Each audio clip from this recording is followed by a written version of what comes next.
Today is the news millions of leaseholders have been waiting for.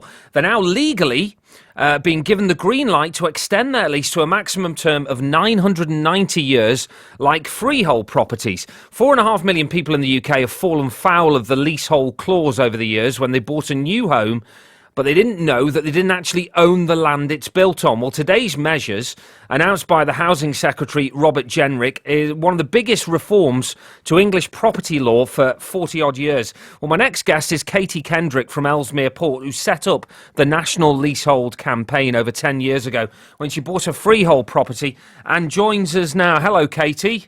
Good morning, Paul. I would imagine you're pretty delighted. This is great news for you and the millions of others, isn't it?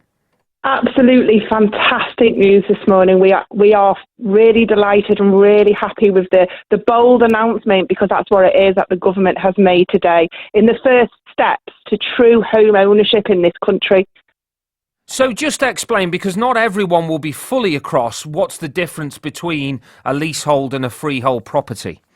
Okay, so fundamentally, a leasehold property means you don't own the land and you don't own the property that sits upon that land neither. It's a myth that people think that they just don't own the land. They actually don't own the property. So, home ownership in terms of leasehold is you are a lease.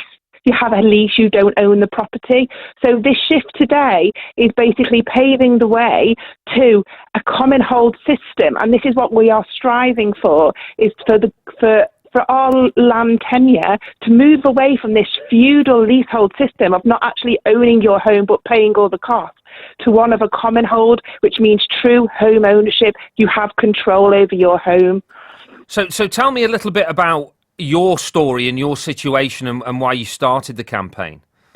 Okay, so I bought a leasehold house and I thought that I could just buy the freehold really simply in a couple of years. That's how it was sold to me.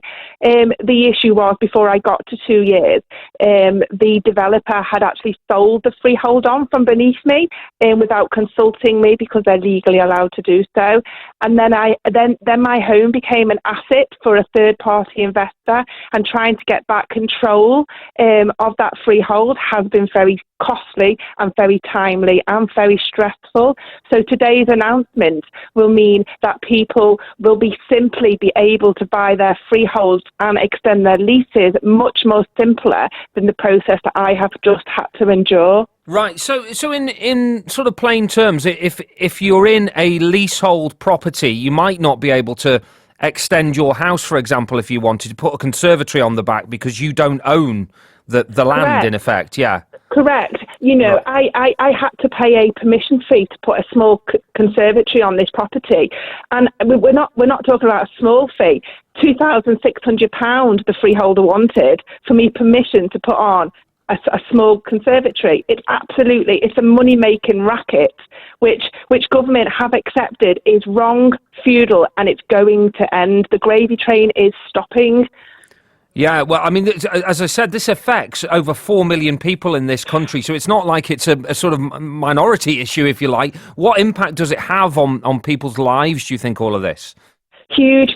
People's lives are on hold at the moment because people can't sell their properties. And we're talking about houses and flats here, because don't forget that all flats in this country are predominantly leasehold. They don't need to be. They've got no control over those properties. If we go with if the government are bold enough to enact this all in law, because this is all still hearsay at the moment, we need action, and that means we need primary legislation to make the recommendations happen. So this is a massive first step to true home ownership in this country. We don't need leasehold. It's feudal. We need to get rid of ground rent, which is the first step to actually owning our homes and taking back controls. So we are delighted, and we will work with government to make this legislation. Take back control. I've heard that somewhere else before. Goodness. We won't go down that road. And so does this help everyone sort of retrospectively? It's not just people going forward, is it?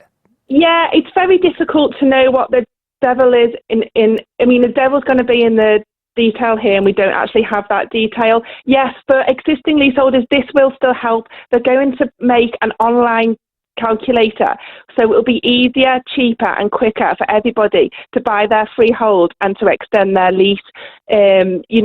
And moving forward, there will be no ground rents on future new builds, which is great. But we will have to make sure that existing leaseholders are not trapped in a two-tier system. This is a way out, and we need to make sure that the cost is affordable for people to be able to escape the system if they choose to do so. Katie, thank you for joining me this morning. Nice to speak to you. Thank you. That's Katie Kendrick there from Ellesmere Port, who set up the National Leasehold Campaign.